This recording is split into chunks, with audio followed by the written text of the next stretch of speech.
Hi everyone, my name is Olivia Perkins, and today I'll be discussing the Zoom, the body satisfaction. And the video talks about the fashion trends, particularly in the intimate apparel field by Ramona Dunlap. Now, fashion and the body are related in more ways than one. Fashion's role in shaping and reflecting changing cultural ideas about the body and um, elements of design such as texture, shape, color, that type of thing is one of the biggest effects that it has. And the biggest effect fashion has is on perception, including self-perception and how others perceive us, as we've seen in like previous chapters and things like that. Throughout the Zoom, there's a lot of great interesting points and interesting information that were made about their relationship to each other. And in history, the body, specifically the female body, was supposed to look one way, which is tall, slim, and young.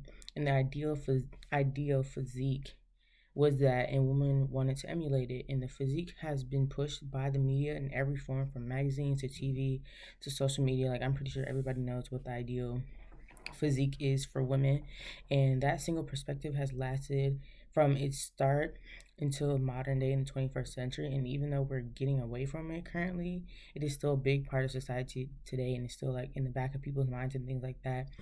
So yeah, and then some things I found interesting about the Zoom was how Ramona Dunlap went beyond just talking about like the typical fashion, like jeans and dresses and stuff. She did talk about like mini skirts and stuff like that. I'll talk about that later.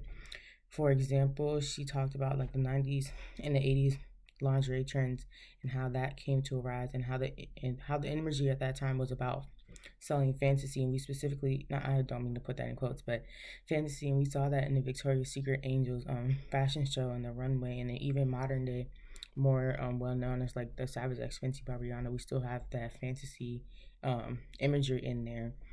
And another thing I found really interesting was when she mentioned about during this time how medical body modifications were not as popular as we see today, but they were still done. And ev- um, because they weren't as popular back then as they are now, I'm sorry, I had something in my eye.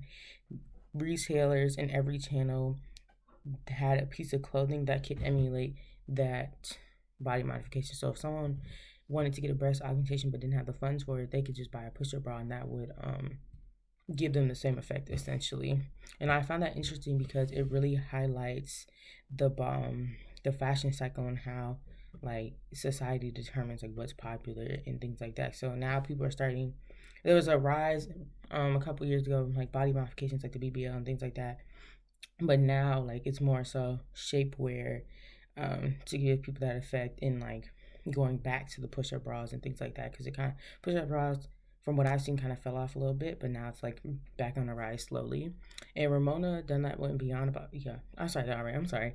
The last thing I found interesting was about the early 2000s trend, as I mentioned earlier, the low rise jeans and miniskirts. So this type of fashion during that time was not really size inclusive. So if a bigger girl were to say she saw a famous girl group on a red carpet wearing a particular style and she wanted to emulate that, she would not be able to, because fashion like that did not was not all inclusive. And this highlights how far fashion has come to be more size inclusive now, but it still has a long way to go. Like, yes, we do have more size inclusivity, but it's still not where it should be in my opinion. And so I say all that. So overall, the thing that really caught my attention multiple times throughout the duration of the Zoom, and multiple times like I've explained in this video, was seeing the similarities and differences between fashion then and fashion now, and how it's still changing and still growing, and how the cycle just keeps going over and over. Like, this video really highlighted the fashion cycle for me. So that's what I really enjoyed about it. Thank you.